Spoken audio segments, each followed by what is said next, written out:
the first African Secretary General of the United Nations, spoke about the importance of international obligation in preserving the climate. He said 34 years ago, he said, these commitments would of course have to be underpinned by a readiness on the part of industrialized countries to transfer additional financial resources and appropriate technology to developing countries to enable them to meet their commitment under the convention. Today, 30 years later, we are still discussing the practical implementation of these ideas. So let us agree that there is no more time to waste for discussions. It is time for implementation. I sincerely look forward to seeing our collective efforts succeed in making a true impact on the situation that we are currently faced with. Ladies and gentlemen, today developing countries have incurred excessive costs due to the global economic crisis and the consequences of the war in Ukraine. Imported inflation devastates financing capacities and prevent access to international capital markets, which is adding to the catastrophic consequences of climate change for developing nations.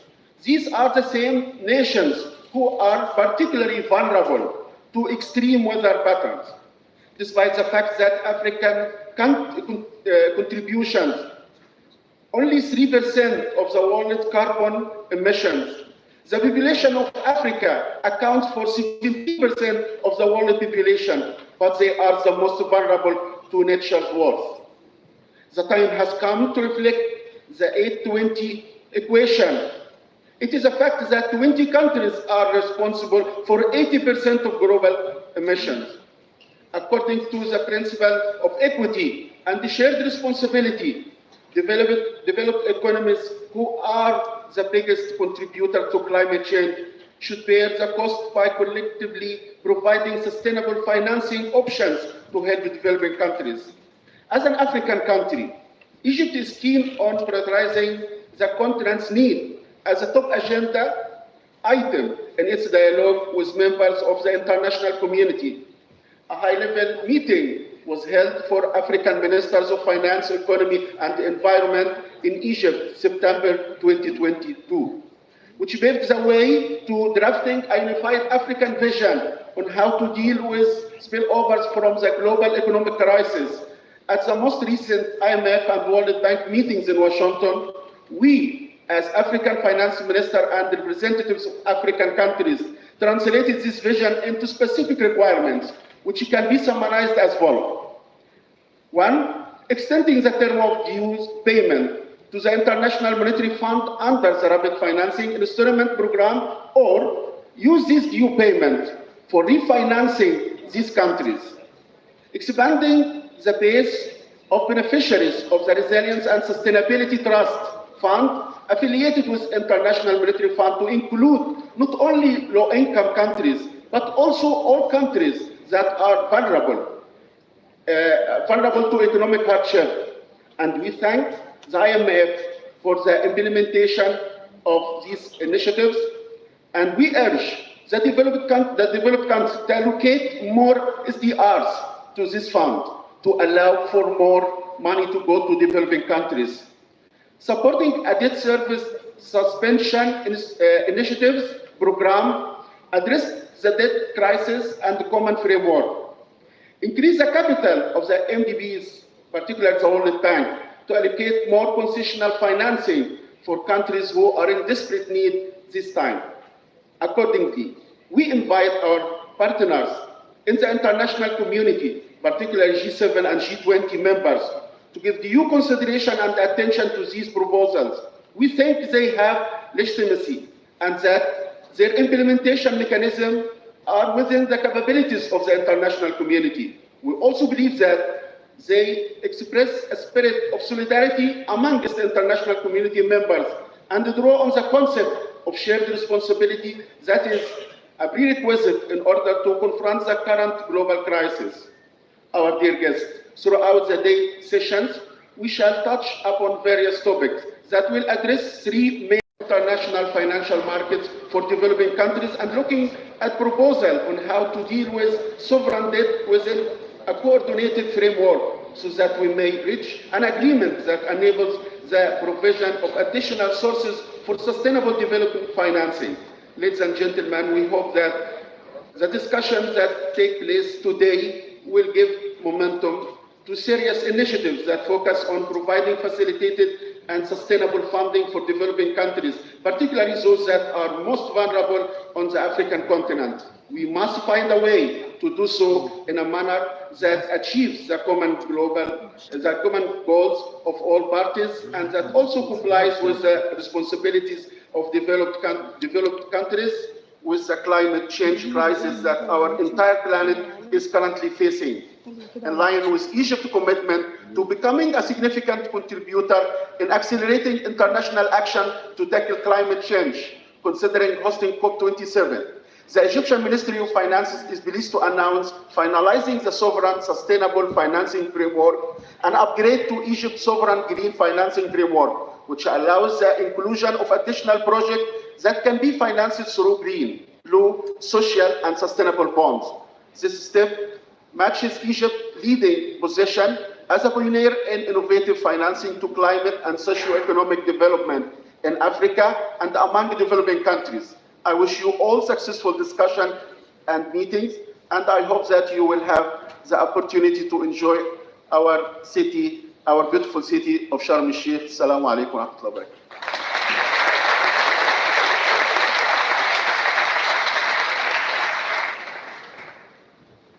Thank you, Your Excellency, Dr. Mohammed Maid.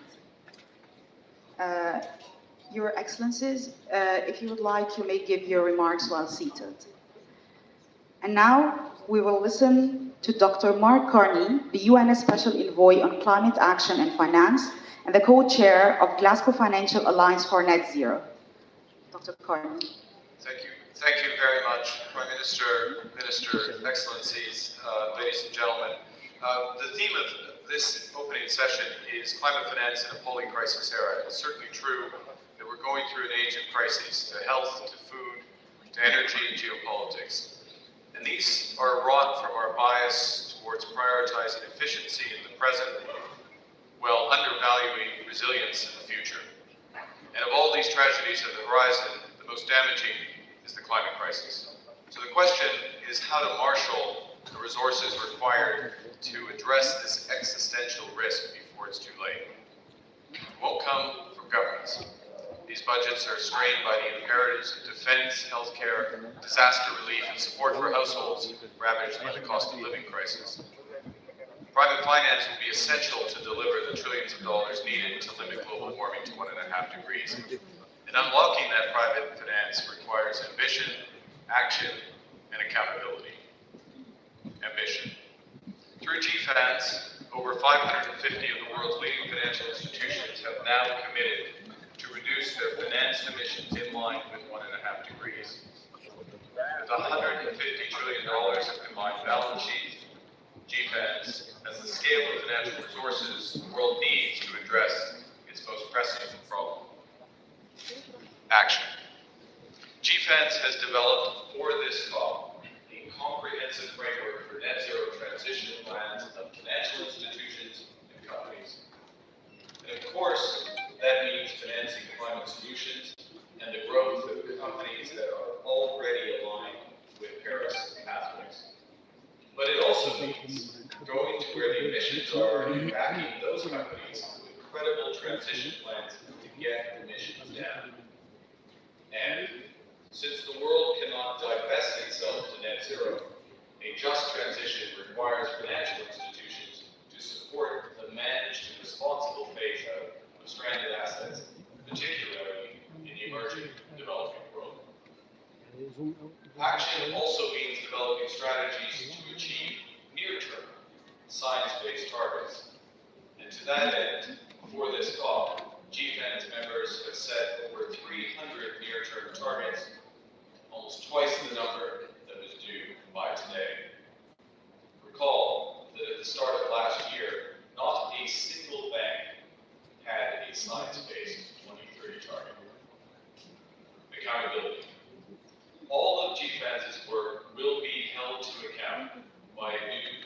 zero data public utility. By next call, consistent, accurate, openly available climate transition-related data will allow regulators, civil society, and the general public to track climate progress. Crucially, stakeholders will be able to determine whether gaps between targets and performance are due to the financial institution itself or the product of broader factors such as inadequate country climate policies. This brings me to a critical point. Private finance or public finance alone cannot drive the transition. Finance is an enabler, a catalyst that speeds what governments and companies and entrepreneurs initiate. And based on real-world experience, GFAN's members are calling on governments to do four things. First, develop economy-wide transition plans and sector-specific pathways. Most importantly, in the energy sector, as you see here, and I'll come back to that. This means policies that will ramp up the ratio of clean energy to fossil fuel investment from the current 1-to-1 ratio to 4-to-1 by the end of this decade. Second, align financial regulation with net zero by making net zero transition plans mandatory.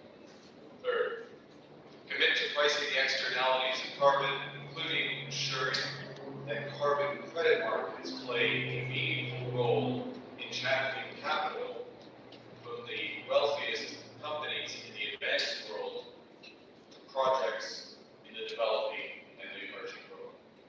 And fourth, more broadly, mobilizing capital to the emerging and developing world by ensuring that official finance crowds in private finance at scale. In many respects, the model for this was announced yesterday in Inauguration, the country platform of Egypt, which so many on this panel, with you, Minister Al-Rashad, and in the audience, have made possible. I'll conclude by noting that Inauguration means fulfilling our promise. With the ambitions set in Glasgow, with the actions and momentum established during Egypt's presidency this year, and with the accountability to come, the necessary private finance will be there to fulfill the commitments of governments to address climate change.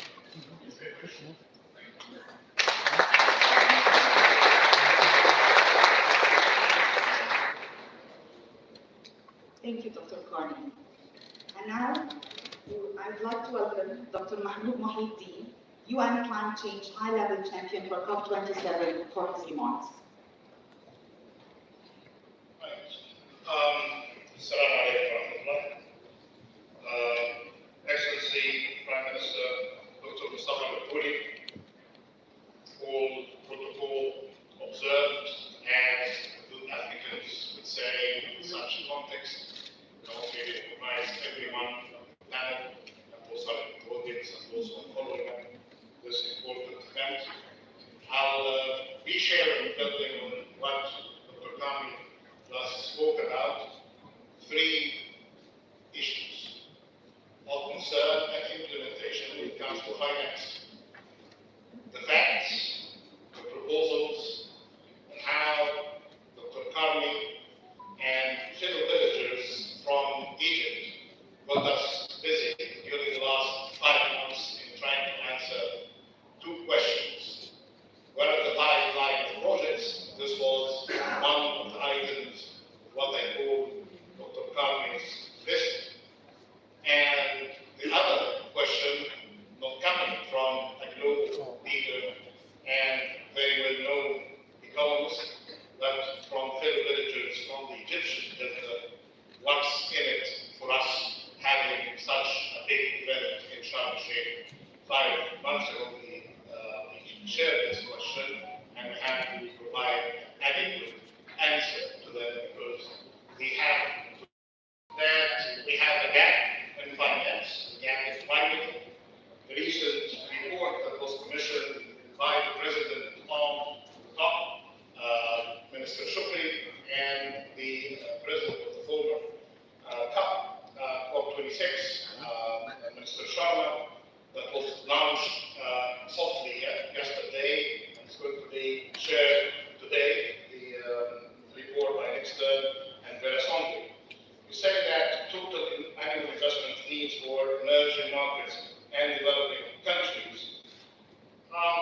trillion after lots of modification, assuming that the advanced economies can take care of themselves, and China can take care of itself as well. So we have $1 trillion remaining until 2025, and then after that, until 2030, we need to mobilize more, around $2.4 trillion. This is the most conservative figure when it comes to gaps in finance. Then someone comes and asks about the $100 billion. This is very important, very critical to support low-income countries and developing economies. But again, this will not really be sufficient to deal with the gap unless it is enhanced leverage, assuming that it is flowing decently on an annual basis, which has never been the case. Another group of people with some sort of trust in the global financial architecture, assuming that such figure is additional. There is no additionality whatsoever. It's a fallacy. Climate finance, development finance, even humanitarian finance are coming all from the same pool. There is no additionality. So it's better to get climate, development, humanitarian finance, folks all in one room to see this additionality question to be realized. When we say that advanced economies are not fulfilling their promises, it's a mistake, because 6 or 7 of them are doing what they should be doing, but we have the rest of the 23 countries not doing their job. Anyways, where is the finances coming from so far? It's coming really from the ministries of finance, the budget of the state, as Minister Maid knows, and the Honorable Minister of Finance from Nigeria. The heavy lifting for public finance is coming from the budgets of the state. A typical developing economy would rely on the budget by around 80% directly through domestic resource mobilization or by external debt. So as Mr. Carney just mentioned, we need to leverage the private sector and to have adequate mobilization of finance. So far, we are heavily dependent on debt instruments. More than 60% still on finance and on our debt forms. This needs to change by more grants, more support, more leveraging to the private sector, and long-term finance based perhaps on IDA terms, which is the most efficient and most active pool of funding in existence. And I'm happy that in our scheme of the IMF, for the first time, serving low-income and middle-income countries at the same time with similar concessional elements. Now, getting into the answers to the big questions, and beyond the 100 billion, we need really to consider how can we deal with the debt levels. We need to have serious debt reduction mechanisms through the journey during the last few months with the 5 regional economic commissions of the UN. We managed to have good ideas, including debt reduction mechanisms and swaps. You reduce your debt, get proceeds, investment in climate or nature, and this is getting traction based on projects like Seychelles or Belize or KPI linked to NDCs as it happened in Barbados. There's a greater role expected from the NDBs and the international finance institutions to support such work and to get it to scale. And this gets me into my 4th point, which is about the private sector expectations and what is expected from the private sector.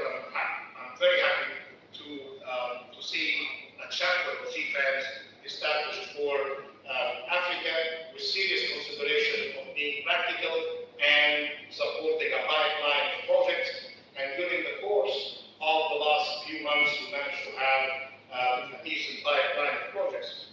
Innovative finance solutions. Yesterday, we're super pleased to see the launching of carbon credit market for Africa based on international standards.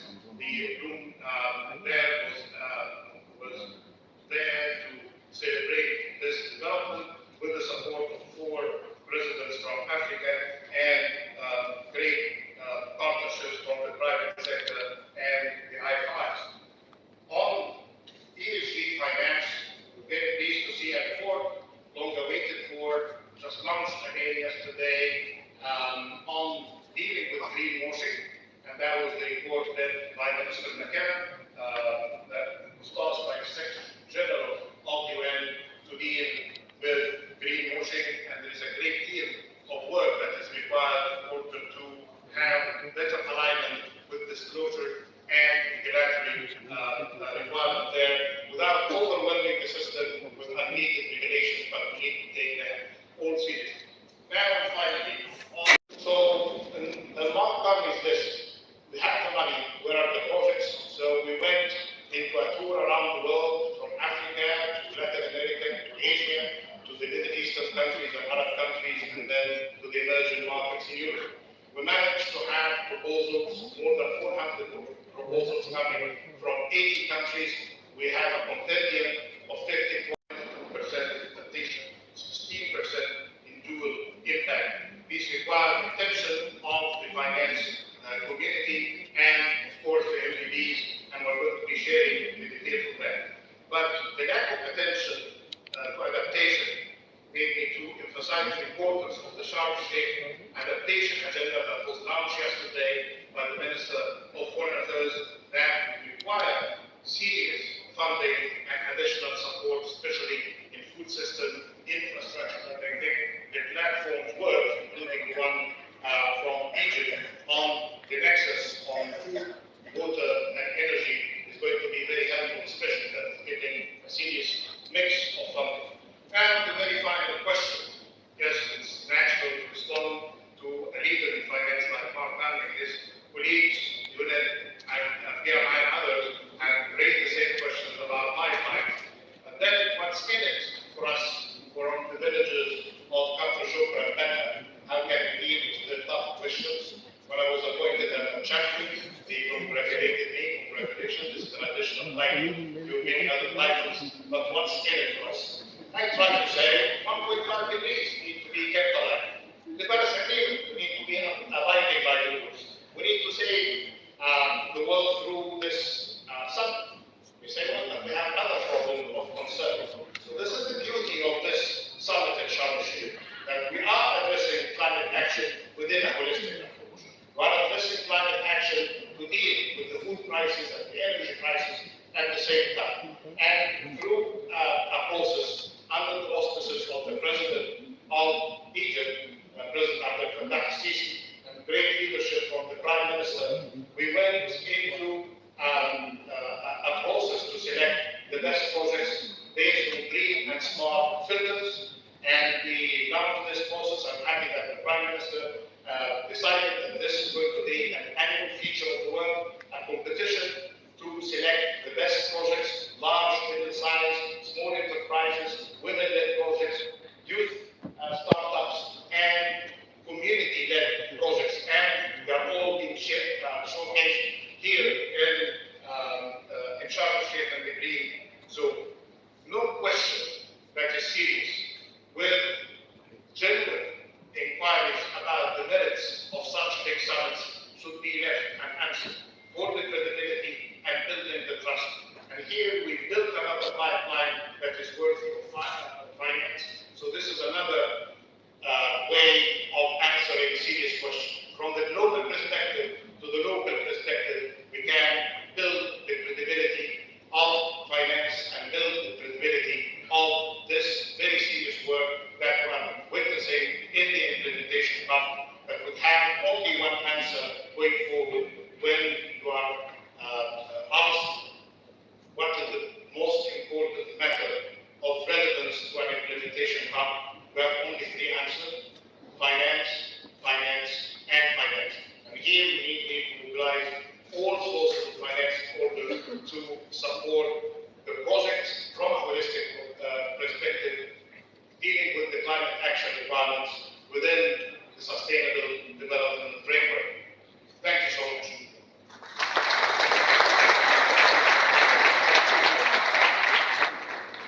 Thank you, Dr. Mahaudin. And now I would like to welcome Dr. Zainab Ahmed, Minister of Finance Nigeria, for her remarks. Thank you. Excellency, the Prime Minister of Egypt, President of the World Bank, Managing Director of the World Bank, Excellencies, ladies and gentlemen. It is an honor and a privilege for me to be here and thank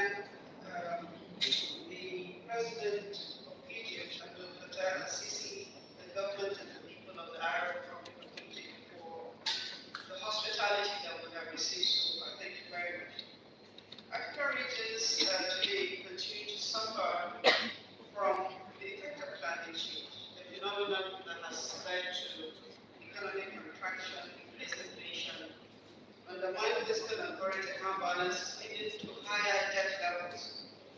There is also possible economic crisis and other significant fiscal challenges, putting decades of development at risk and also setting back the SDGs. The region therefore requires access to available resources to finance climate change efforts and also other external financial support to build resilience within both social and economic systems and the natural environment on which we all depend on. Our countries have repeatedly raised serious concerns about the current financial climate architecture that is largely not meeting the demands and aspirations that we have. At COP26 in Glasgow, developing countries voiced their disappointment that developed countries have fallen short of the commitment they made to mobilize 100 billion per annum. The current climate finance architecture level is to be looked into to provide a more coherent, inclusive, transparent, and accountable mechanism with less ambiguity in the implementation of the agreement. We also call for a just and an equitable transition and emphasize that finance for transition energy like gas should be made available to us to enable us to invest in enhancing the development of our countries, to give us a fighting chance of pulling the majority of our people out of vulnerability, out of poverty. For us in Nigeria, climate change is real, poses an existential threat to our economy. There is environmental, physical, and social well-being that is threatened. We recently witnessed a number of floods in 6 of our states, and a lot of people were affected. About 3.8 million people were affected, 2.5 million people completely displaced. We lost some lives as well. So it is real. The government of Nigeria and the rest of the African countries will appreciate the support that we're getting from the development partners. We're seeing also there is a lot more that needs to be done while we plan to all reach our net zero commitments. These plans have to be short, medium, and long term. Because we have to think today to be able to reach those long-term aspirations. The Minister of Finance will continue to mobilize both domestic resources, domestically, both public and private sources. We'll continue to look at different fiscal policy options to address the impact of climate change and to achieve the energy transition plans that we have already done.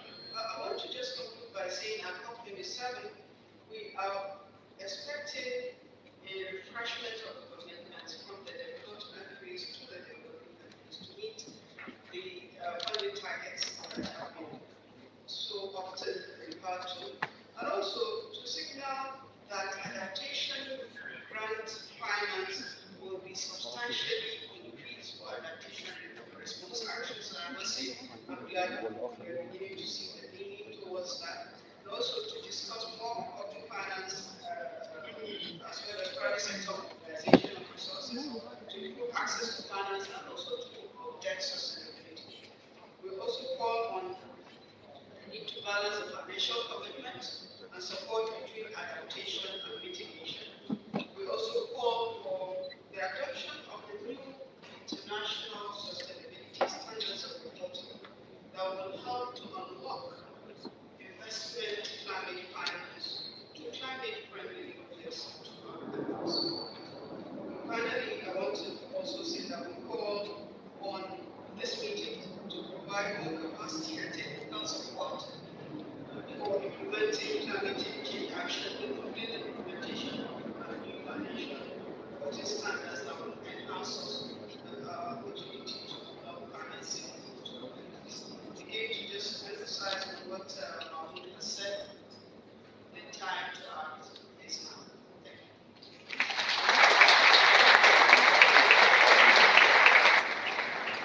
Thank you, Dr. Zainab Ahmed. And now, I would like to welcome Mr. Achim Steiner, UNDP Administrator. Thank you very much, and dear Prime Minister Mabuli, thank you so much to both your team and to the country region for hosting us, and thank you for this session also. Climate finance in the polycrisis era needs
competition to young people because that's what communities, local authorities, industry, and nations actually do.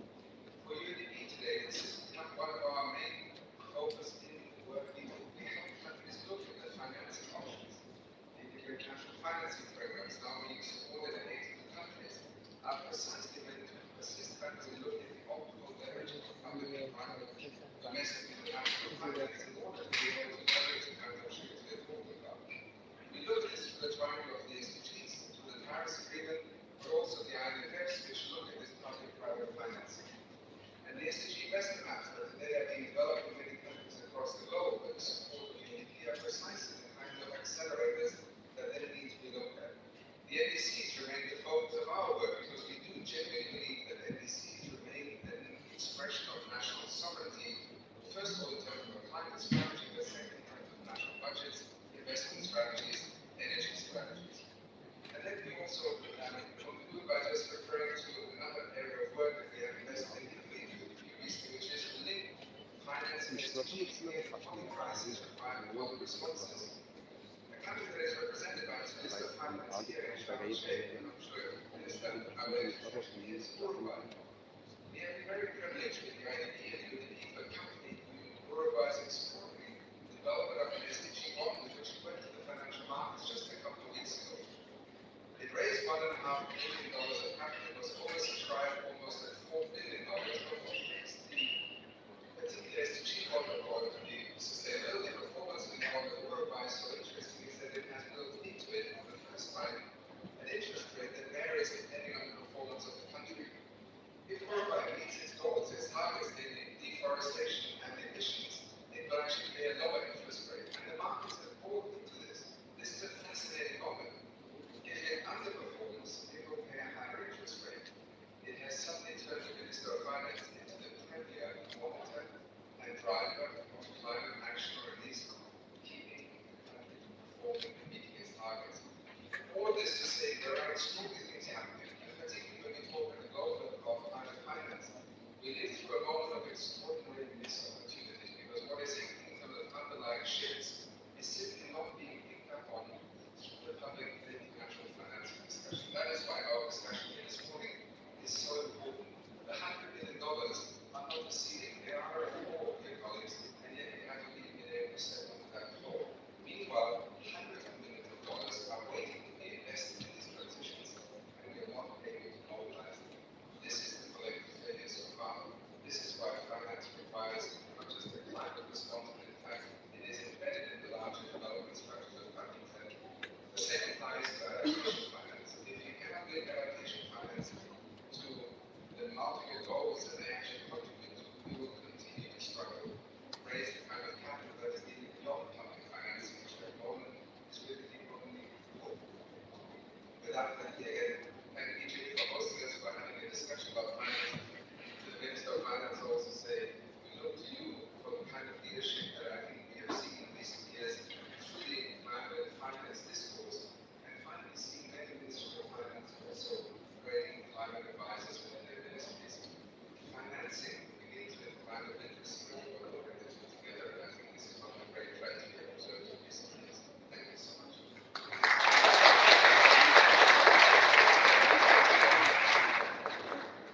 Thank you, Mr. Steiner. And now I would like to welcome Ms. Odile Rono-Basso, President EBRD, for her remarks. Thank you very much. Prime Minister, Excellencies, and ladies and gentlemen. This is the time, and it has been said, to deliver on our commitment to climate action. And we should do so, not despite the economic and geopolitical challenges of today, but because of these challenges. Now, more than ever, energy security, affordability, and decarbonization are alive, perfect alignment. To make the shift to clean, affordable, and secure energy systems for trillions of dollars, we have to invest in R&D. And the bulk of this funding will have to come from the private sector. What is the role of the entities like this? Our primary role is to create business opportunities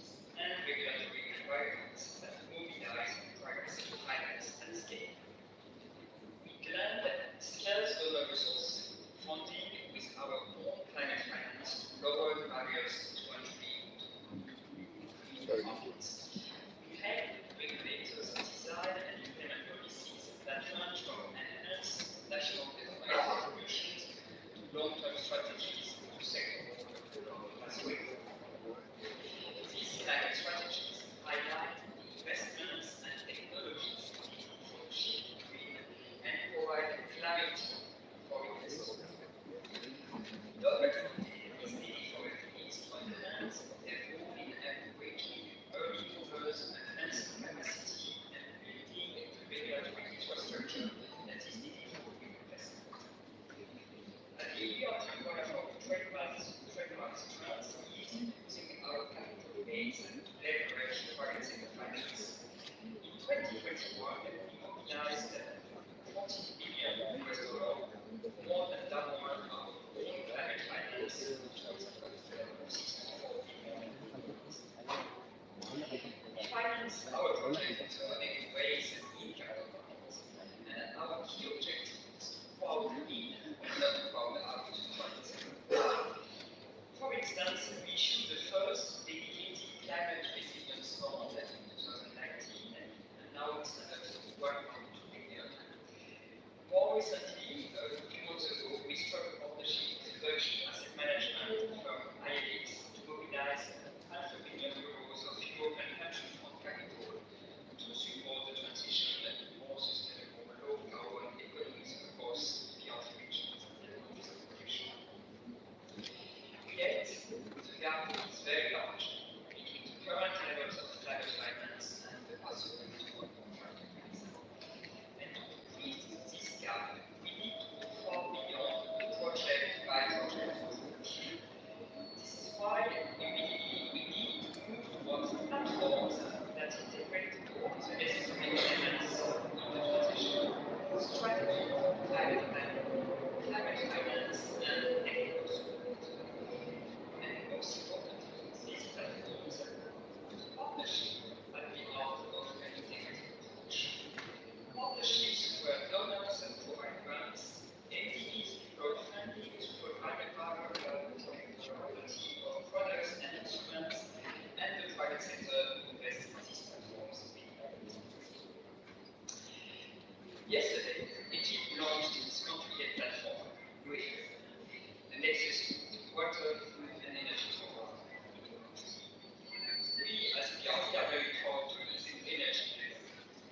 And this energy pillar views Egypt's energy transition strategy, deploying 10 gigawatts of new renewable energy capacity and deploying 5 gigawatts of inefficient fossil fuel plants.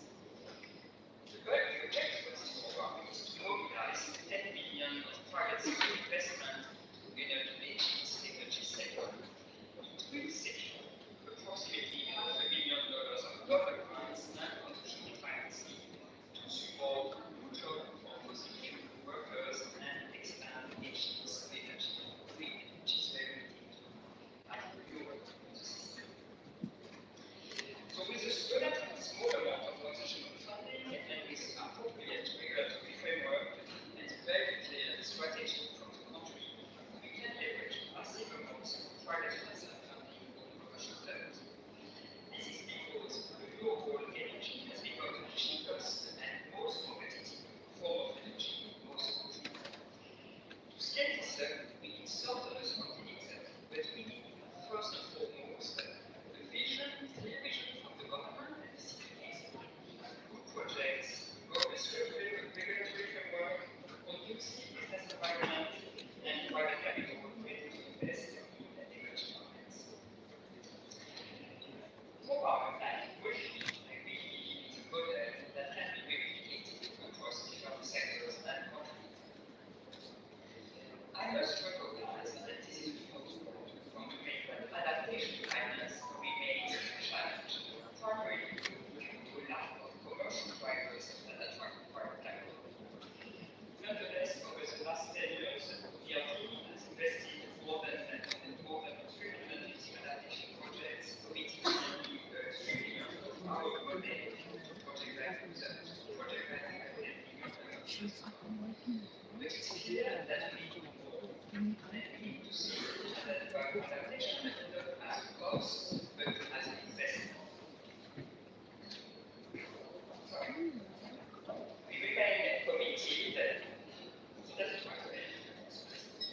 We remain committed to increasing our share of adaptation finance, and at this year's COP, we will release our own climate adaptation action plan. Through this plan, we will integrate adaptation into project and policy design and build capacity with our partners, proactively develop business and mobilize private finance. We are deepening our cooperation with African Development Bank, joining the Africa Adaptation Acceleration Program.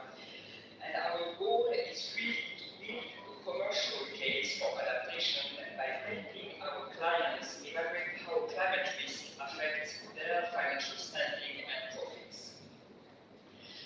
The EBRD is well aware of the many economic and geopolitical crises affecting our world. But to enhance energy security and foster inclusive and sustainable growth, we now have a unique chance and responsibility to make the shift to net zero. And I would like to be very clear to our clients and countries of cooperation, and they should know that however ambitious their climate plans are, EBRD will support them with funding and strategic climate planning. Thank you very much.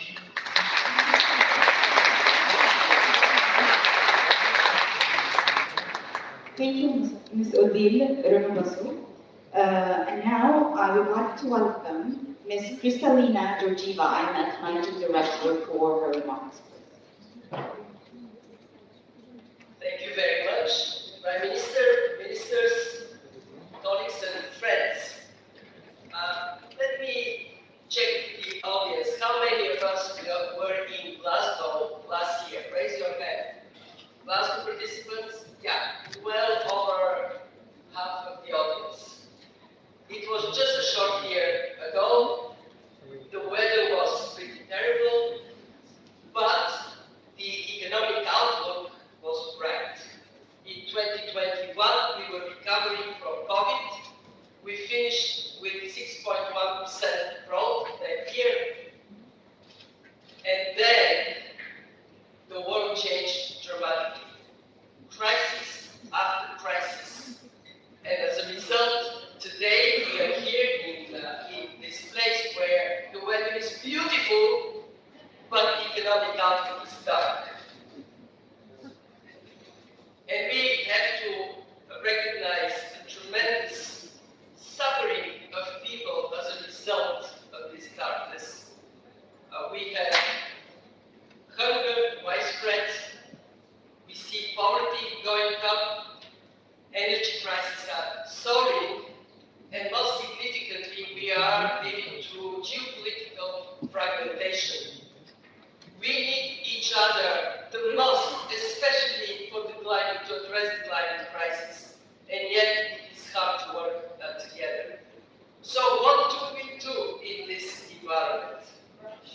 First, face reality and brace to change it. What is reality?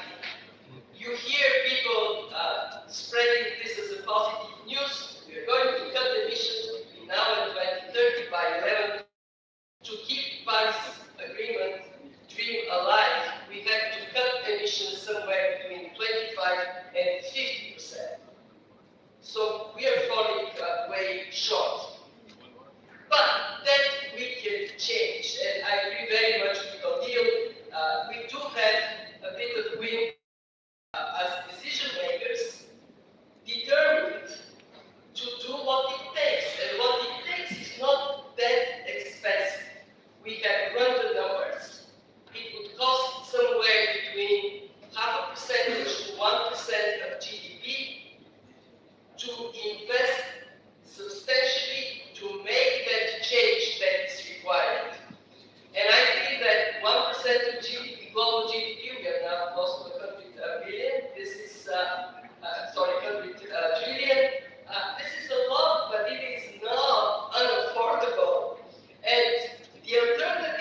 the organizations that are represented here. For us to work together, it means the civil society to be a partner, can help us do the right thing.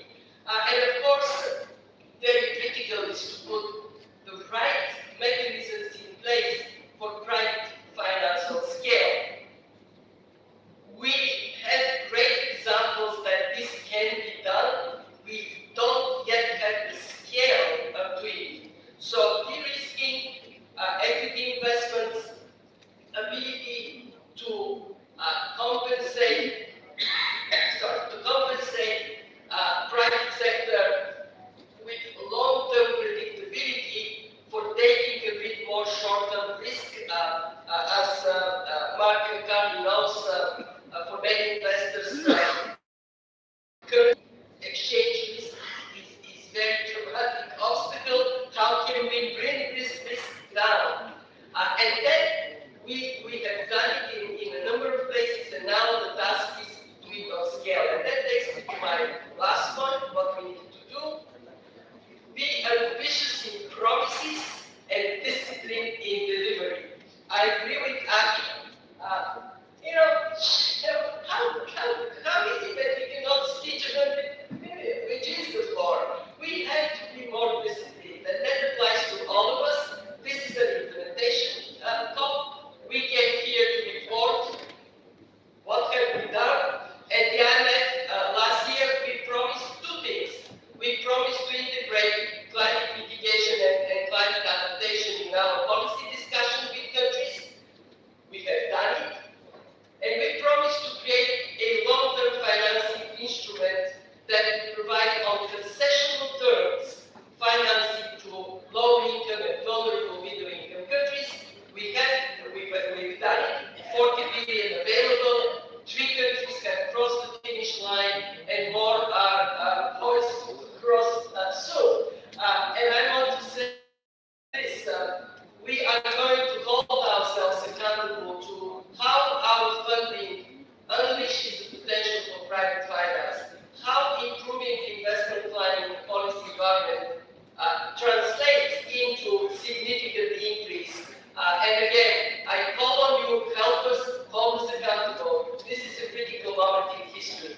I want to finish with a call to all of us decision makers. I'm sure we all have pictures of our children, our grandchildren. When you are in doubt, when you feel pressure to not do what is right, please take this picture, look at them. This is who we are accountable to. Do the right thing. Thank you.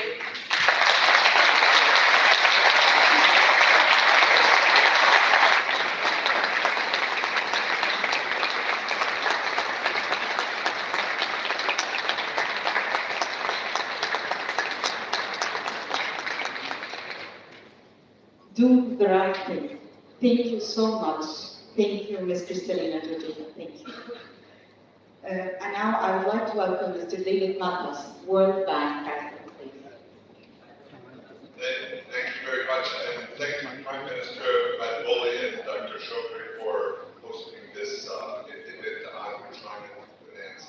Developing countries are facing an economic crisis, heavy debt burdens, high inflation, and climate change. It's a crisis facing development itself.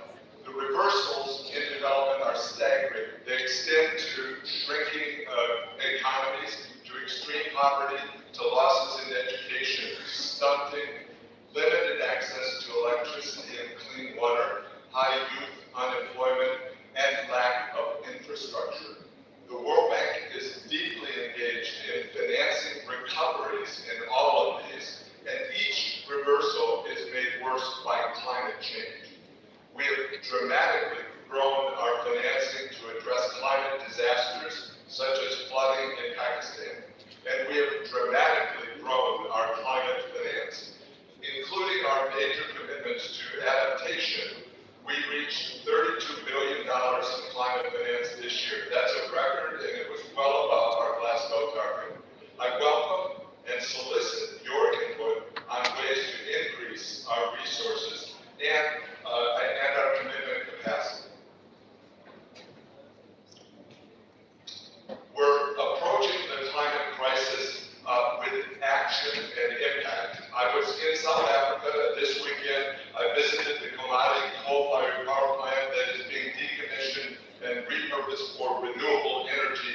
substantial attention on social transitions. The financing comes from multiple sources, including loans from IBRD, from Canada, and a grant from SNAP Trust Fund. Developing complex projects like this takes a long time, as will implementation. That helps explain the key role played by the World Bank Group, working with SNAP, the South African federal and local government, and with the JETB partners as part of a country platform. Well, with most parts of the world increasing their greenhouse gas emissions, the commodity repurposing is a hopeful sign, and the World Bank is proud to lead this successful approach to reducing greenhouse gas emissions. We published the South Africa Country Climate Development Report, or CCDR, last week, which shows how the pathway chosen for commodity makes sense for both the people and the planet. We have now published CCDRs for more than 20 countries, showing pathways to integrate climate and development. This was a major deliverable of Glasgow, and the results show clear pathways for climate action and impact. The Prime Minister was kind enough to help launch the Egypt CCDR last night. Climate action, such as the Komati Project, provides a key global public good and demonstrates that it can be done. We want to dramatically increase the number and size of projects that reduce greenhouse gas emissions. Yesterday, I presented our new fund called SCALE, which stands for Scaling Climate Action by Lowering Emissions. SCALE is a key, non-fragmented avenue for the global community to take action on climate change and provide actual funding for greenhouse gas emission reduction. It's a direct, transparent approach that avoids greenwashing. SCALE will pool funding from the global community and provide grant payments on a results basis to client countries for lowering greenhouse gas emissions. We invite all partners here at COP27 to consider this approach to direct financing of climate action. It has to be a global effort with common but differentiated responsibilities. High-income countries will need to lead the way in the low-carbon transition. They can reduce their own emissions, reduce exports of high-carbon intensity fuels, and increase their funding for climate action globally. Given the current inflation problem, they should adopt policies to increase production in sustainable ways to respond to the current shortage of food, energy, and fertilizer. Major current and future emitters in the developing world also have a key responsibility in reducing greenhouse gas emissions. They need to find low-carbon growth paths to provide reliable and affordable electricity to their people. And they should choose a pathway that provides a just transition for society to lower greenhouse gas emissions. We also, at COP27, there have been recommendations for the MDBs to significantly increase our climate finance. There was a broad recognition on the need for this at the World Bank's annual meetings in October to increase financing for global public goods, especially climate action. I warmly welcome these calls. Successful climate action to reduce greenhouse gas emissions will take a concerted global push, and we are committed to this effort. Climate is a defining challenge facing development. It signals another important evolution for the international financial institutions and the World Bank Group. I discussed this challenge with our governors at the annual meetings with the board at the end, and with our board of directors at the end of October. And our management team has started preparing a roadmap paper that will outline concrete actions for our shareholders. As part of this, we also need to find better financing pathways for adaptation, including contributions from donors, foundations, and the private sector. The financing of global public goods is made more difficult by the depth of the other crises facing development. I'll conclude with the assurance that the World Bank Group is committed to responding to challenges with action and impact. Thank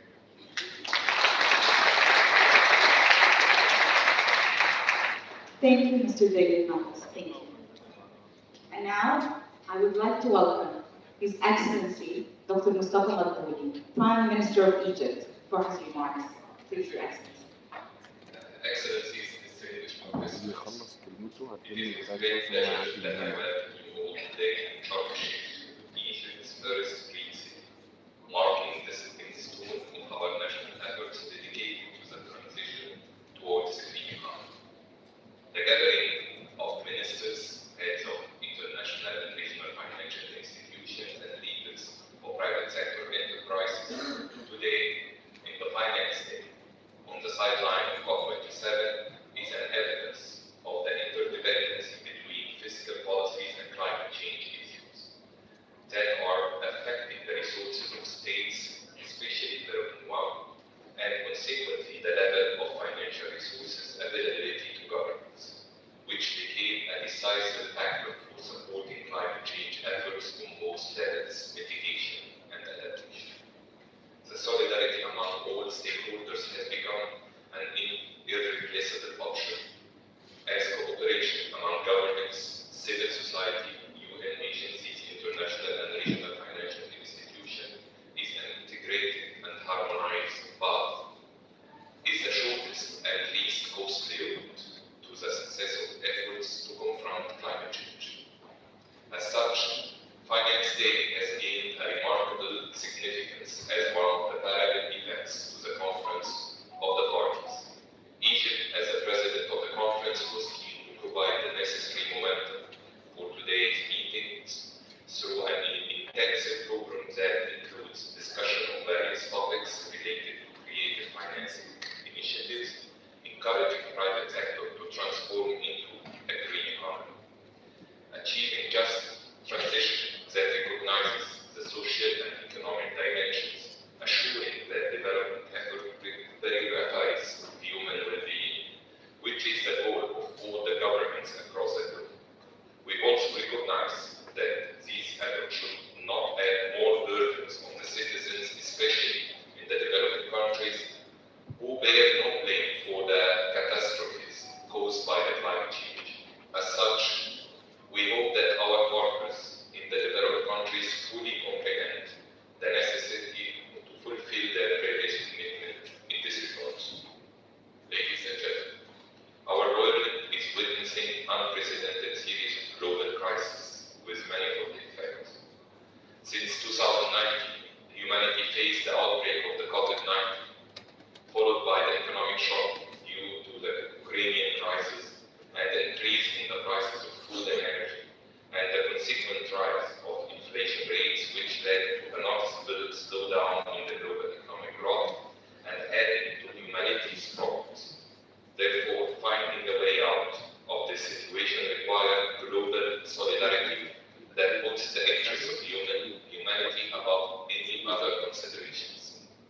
From this point, the success of your discussions today relies on your collective ability to introduce serious, effective, and doable initiatives. Therefore, as such, the Egyptian Ministry of Finance cooperated with partners to draft two initiatives to be discussed today related to facilitating debt swap for climate change and reducing the cost of green borrowing in line with the Paris Agreement and Glasgow outcomes. Specifically concerning financing adaptation, that we hope to be translated into serious commitment, along with other ideas that might be introduced by the participants to positively affect and help provide additional resources to developing countries, especially African ones, that Egypt is hosting the conference on their behalf.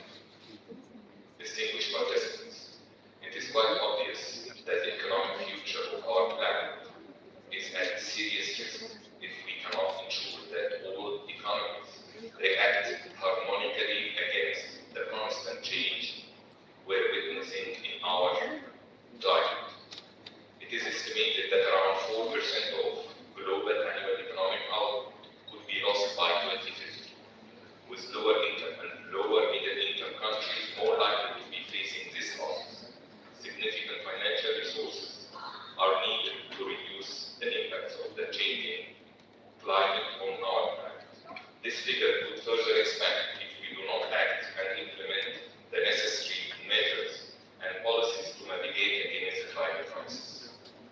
Despite these facts, the effort done across the years from pledges and promises, as well as frameworks and mechanisms, have not been adequate both quantitatively and qualitatively, with pledges falling short from realization at times where economies need to have better and easier access to financing necessary to mitigate and adapt against the climate crisis our world is facing. African countries, in particular, are facing tremendous challenges in that area, especially with the ongoing economic crisis in the background, higher interest rates, and limited access to international debt markets make a difficult combination for African countries to rely on the necessary funding to safeguard their environment and protect their economies from the danger of climate change.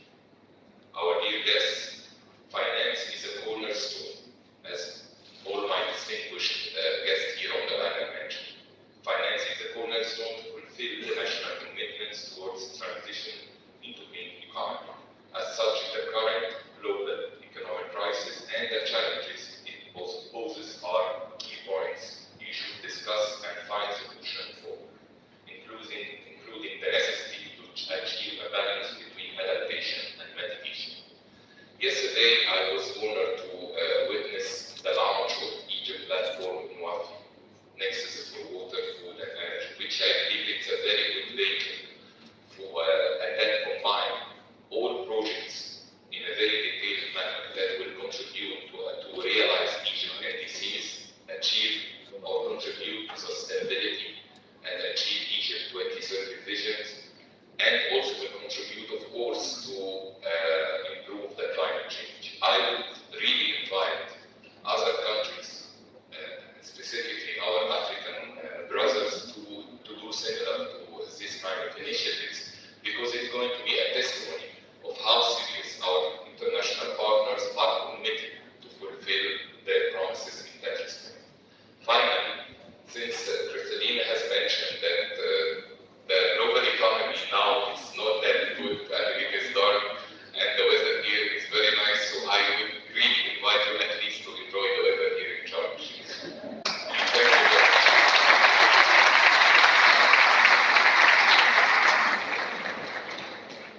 Thank you so much, Your Excellency, Dr. Mustafa Nasri, Prime Minister of Egypt.